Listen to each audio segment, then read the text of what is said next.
Extra dimensional crisis, y'all, is here, and I'm excited for it. What up, y'all? It's your boy Ben here, and the new set, as you can see with this trailer, is out. It's going to be featuring the Ultra Beasts and all the new cards that come with it. So far, we've seen 3 EX cards and a slew of all of the Ultra Beasts, their attacks and their abilities. And so what we're going to focus on, we just can't even like pause it right here, is this idea of like, what are the best Pokemon pocket cards, the combos that we can come up with, the theory behind it all, to just kind of find that great pairing for them already. With this set to be released next week, you can never be too early on the theory crafting part of it, and this is really what makes me excited, because yes, these Pokemon pocket cards may be coming quick, but it just drives up more engagement, more content, and so let's go ahead and dive right on in. So up first here, we just kind of take a look at all the cards, just kind of like they're here, which is like really exciting to see. We're even getting some Ultra Necrozema EX, and so we're just gonna talk through the more like exciting parts, the cards that this new booster pack is set up on, and that is the EXs and the Ultra Beasts. So up first, I just want to name that we're getting a new supporter card that is absolutely carrying these new archetypes, similar to kind of like how we got the Lily.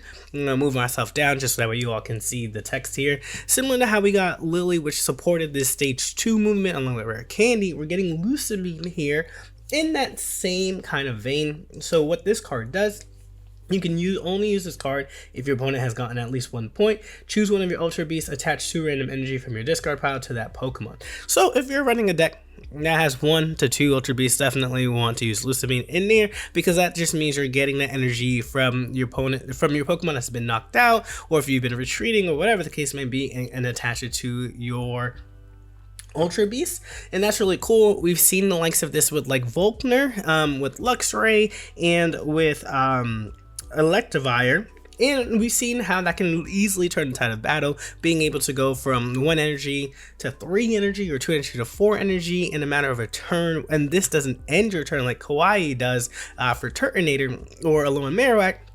You are setting yourself up for attacking, and you can pivot, like usually you're running only 1 type of energy, so you're guaranteed to get that energy anyways. So let's go ahead and look through some of these cards here. Up first, we have the Buzzwole EX. We have 140 HP, 2 energy, 30 attack, 3 energy for 2 grass and 1 color, so 120. However, this next turn, this Pokemon can't use Big Beat. Alright, if we want to be cheeky here, we're going to use the Fossil, so that way we can Leaf, put the Fossil up, and then retreat the Fossil, put the Buzzwole back up to attack for 120 that next turn. You can do it, especially if you're only running like this basic Buzzwole, like that could work as well. But, that's fine. I like Superior for this card. Your available Rare Candy into the Grass Energy means that you can like get this active in turns 2, and then you can retreat just for 1 energy into anything else, and then prop yourself back up, and then you'll be able to attack again. So it's like kind of easy to work around this like Big Beat here, with Superior being saying that every single energy that you have is 2 energy, so that's a lot of room for that. I do like the cheekiness of the Fossil tech to use with Buzzwole. I might definitely just try that and just kind of see how that goes. But if I'm like leaning in on a Pokemon, I'm definitely going to go with Superior just to start things off with, and then continue to build from there. Then we have Guzzlord EX here. HP 170, 2 colorless energy attack for Grindcore, 30 damage, flip a coin until you get tails. For each heads, discard a random energy from your opponent's active Pokemon, and then for 4 energy, 3 darkness, you get a Tyrannical Hold here. So you can obviously go the route of dark type Pokemon, and then just like slot it in there, you get the energy, you can build up to the 120. But what I'm really focusing on here is this first attack, Grindcore. Flip a coin until you get tails. For each head, discard that random energy. I like that part makes Guzzlord toxic, right? That's the part that allures me to this Pokemon, because we already have Beedrill EX, and the developers know what they're doing, right? They definitely know. They made this colorless for a reason. So we're running grass energy here, supported by our Beedrill EX, because you get guaranteed 1 energy, or you can guarantee that all of their energy is gone. You're disrupting their flow. You're attacking for 30 or you're attacking for 80. You can do whichever one here, and then you can also put this up with Team Rocket Grunt to really get your opponent going. So I kind of like this deal of being able to just disrupt early. You get to get into your EX much sooner here, because Guzzlord has 170 HP for a basic EX, which is, I think, the highest basic EX health that we've seen. So that's going to be pretty cool there to see with this card, and I really do like this matchup with the Beedrill. Up next, we have Ultra Necrozema EX. Okay, this is a promo card, so we're going to be looking to get it through that way. The more details that we get it, we'll share together. But 3 energy, colorless, you're dealing 60 damage, it's 150 HP. It's our first Dragon EX Pokemon.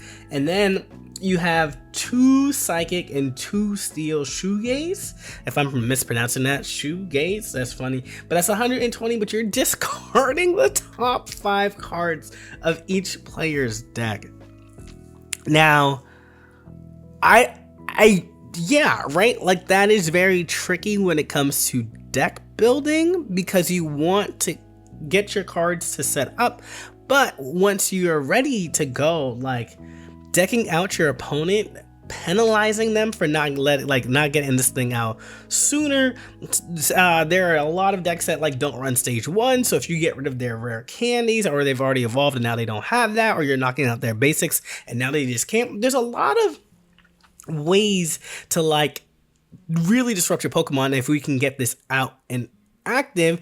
And the best part is, once you discard the cards, you are now able to see what they discarded. You can go into their discard pile, so that information is known to you as well. So that's really cool about that effect there, even though it's happening to you too. And so what do we do?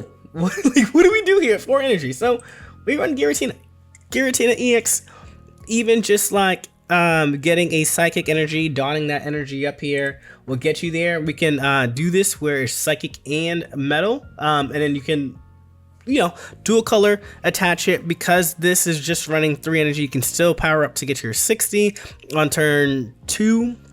You can be attacking for 60 right away with your Giratina on the board here. But what you can also do is run only Metal and then get your Lunana EX up here, right? So you can have it where we already have a deck which does pretty well, where it's Lunana EX, Giratina EX, and Baby Giratina. And so you slot out Baby Giratina for this big of a beast Ultra Necrozema, and then you start piling on this Psychic energy here. And or Metal energy, and because you only really need 1 Psychic energy, you can also take off the Metal from any of the other Pokemon and attach it from here as well too. So this colorless energy also allows you to be flexible with how you're attacking, especially if you're powering this up in that way. And using a Psychic Connect, you can take all the energy from Giratina and power up your Ultra Necrozema. So this combo could be pretty good. It feels like an Exodia kind of combo in of itself, because you do need your pieces for it. But I've played the Baby Giratina EX, and Lunana EX, and you do get those cards in a match. Now, depending on when you get those cards, will this be effective?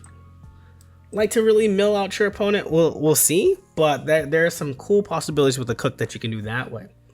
Alright, so as we continue, we have Tapu Koko EX here, 130 HP. Plasma Hurricane, 130 HP, matches Zapdos EX, which is pretty cool. You get 1 energy, take a lightning energy from your energy zone, attach it to this Pokemon. For 3 energy, you're attacking for 90. So, for 1 energy, you're attacking essentially for 90 over 2 turns, which is pretty cool. It ramps itself up, and ramping yourself up in a game is really great. Being able to generate energy, because then you can dedicate your other energy to any other Pokemon. Now, there aren't that many strong Lightning EX Pokemon that would do well. So now we kind of want some heavy hitters to kind of pair off of getting the EX combo here, but this is pretty cool though, because you definitely get to take advantage of this Plasma Hurricane, because you can either attach your second energy to Plasma Hurricane and then attack for 90 that turn, right? Or that following turn, or you can just slowly build up the Plasma Hurricane, and that's really cool. I like that. And so obviously with Lightning, you can use Oricorio, safely build up in the back if you need to, and then attack from there. That's totally fine. But something that's spicy is like Electivire or Luxray, right? So like, hear me out. You are powering up the front, so you're getting the lightning energy onto the board. When they finally knock out your Tapu Koko EX, that's like 3 energy, 4 energy that's gone. Since its Plasma Hurricaning is now generating its own energy, you can dedicate the energy to Electivire or dedicate your energy to Luxray, and then so they're fully powered up, right? So like, this will have 2, 3, 4 energy, so you're attacking for 120 each turn. After that, attach a cape to this thing and you're surviving a lot. Or you attach the energy, I think actually, like, I like Luxray even more for this strat. You attach 3, this is now loaded up. You get to switch this thing in, attack for your 120, Volkner, attack for your 120, Volkner, attack for your 120, switch back out, attack for 90. So there's a lot of damage output here. And so like, I'm excited to try, I think, Luxray, but these energy hungry mons, and having a mon that doesn't require you to use energy except for your first turn is pretty sweet there. So I like that feel of it. And then we have Nigilio, which is like saying, hey, we want you to poison folks. Poison them up.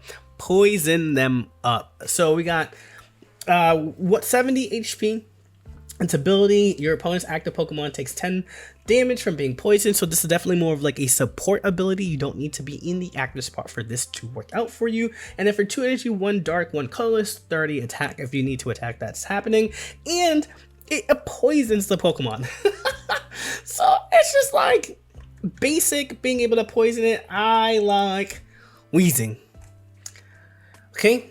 Once during your turn, if this Pokemon is in the active spot, you may make your opponent active Pokemon poison. So like, being able to attack, you have your Gas Leak here, that's poisoned up.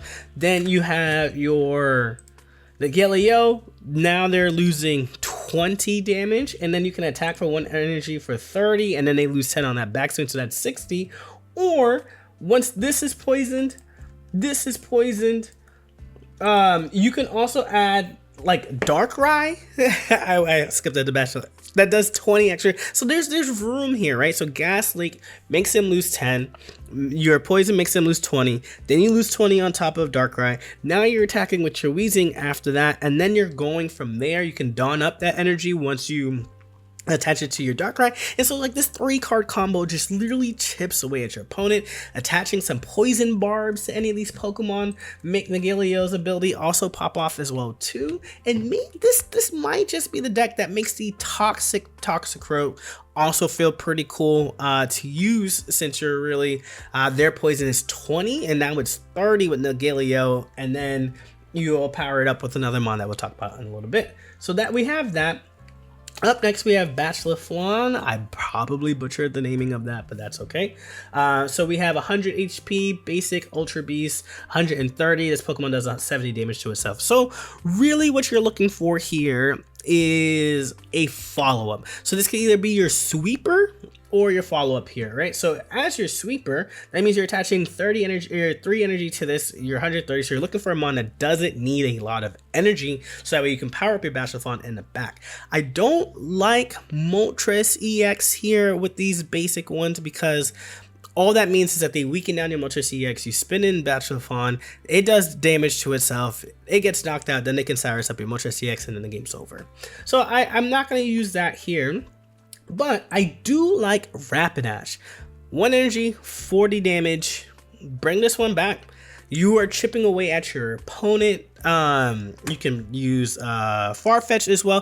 Things that are very low to the ground. 1 energy, attack while you can build up your Bacheloflon on the bench, because then you can come in for 130, Cyrus up, whatever. And after two, maybe 3 attacks from a Rapidash or a Farfetch, that is pretty good. And so on the flip side, so you have your Bastafon to sweep the game after that.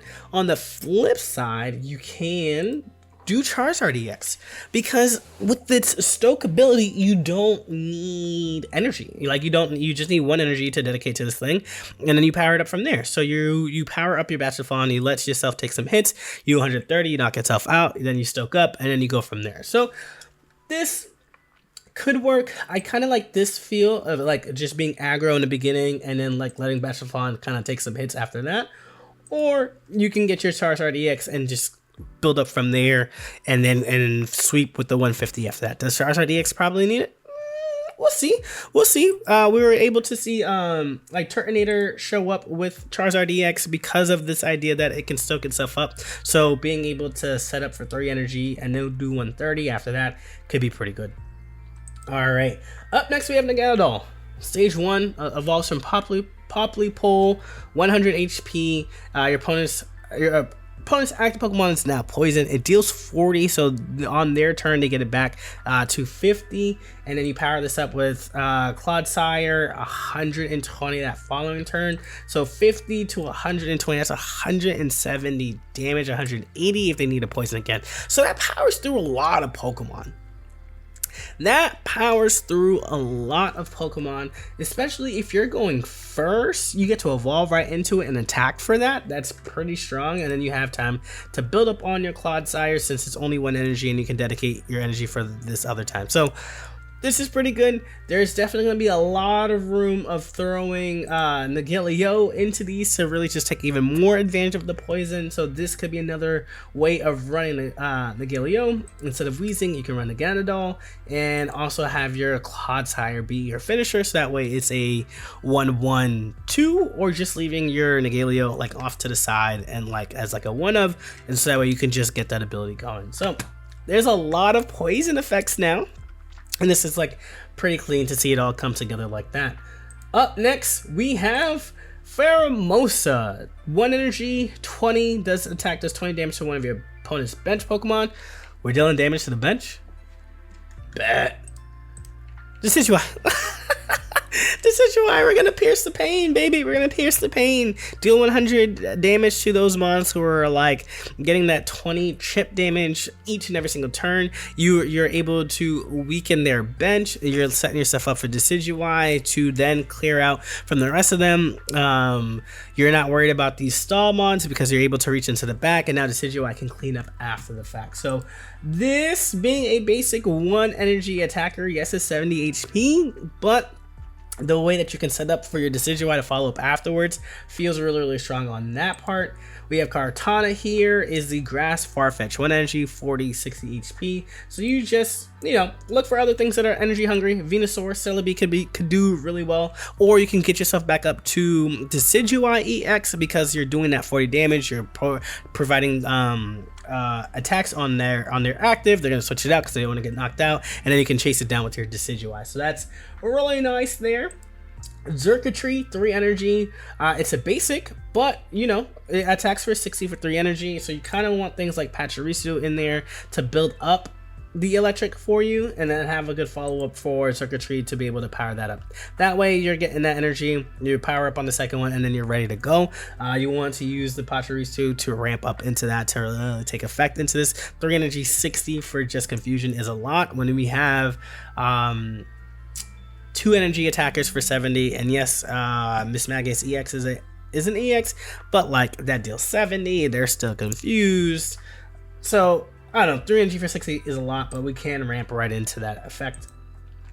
Stakataka here, trying to put up a wall. You can run a fully defensive steel typing here. So we have Bastiodon as another basic that can take minus 100 off of the coin flip. And then why didn't I look this one up? We also have Probopass EX here, right? You can deal minus 20 damage for attack. You're going with this with AroundThaBen. I definitely said his name wrong as well, so apologies.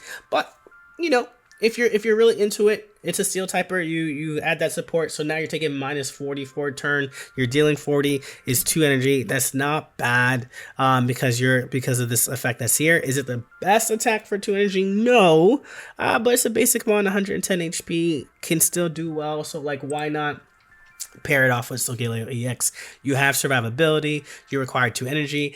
This only also requires 2 energy, so 4 energy between these two is still pretty good. Like that's fine. You're still be able to get this powered up, and because of the Rising Road, you're not worried about this 3 retreat cost either. So I like either going fully defensive and just kind of saying, hey, you can't break through this shield, or just using it as another means to give yourself enough time for Solgaleo EX to go from there. And then, last but not least, we have Celesteela. There's no other taps after Celesteela because its ability is Ultra Thrusters. Once during your turn, you may switch one of your active Ultra Beasts with one of your bench Ultra Beasts. And then you have 3 energy, Mobathathon, 100, flip a coin if Tails' attack does nothing. So you're looking for decks that have multiple Ultra Beasts in them in order to take advantage of this attack here. So like, if we have the grass decks, Pheromosa and Kartana can take advantage of it. You're keeping the retreat cost, even though that's 1 and that's 1. You can then power up another Grassmon in the back, so that way you have Pheromosa, you have Kartana, you have this. They're swapping back and forth between attacks and surviving in that way, or you can get away with Naganadal and Nagaleo if you really need to, or even, you know, getting a free retreat off of where is he? Getting a free retreat off of Guzzlord for 4 energy is also pretty powerful. So this ability, I'm glad that one of them had it. I was like hoping for something that like can connect all of them together, because like, why else have like this Ultra Beast tagline here? And then this just means that there is room to improve upon either this ability or add even onto more. So like, that's really great overall. But yeah, y'all, talk to me. What is your favorite pairing? And if I missed something, or you're having even more ideas of like what cards could pair with what, let me know down below in the comment section below, and we'll can't wait to kick things off in about a week. All right, y'all, till the next one, peace.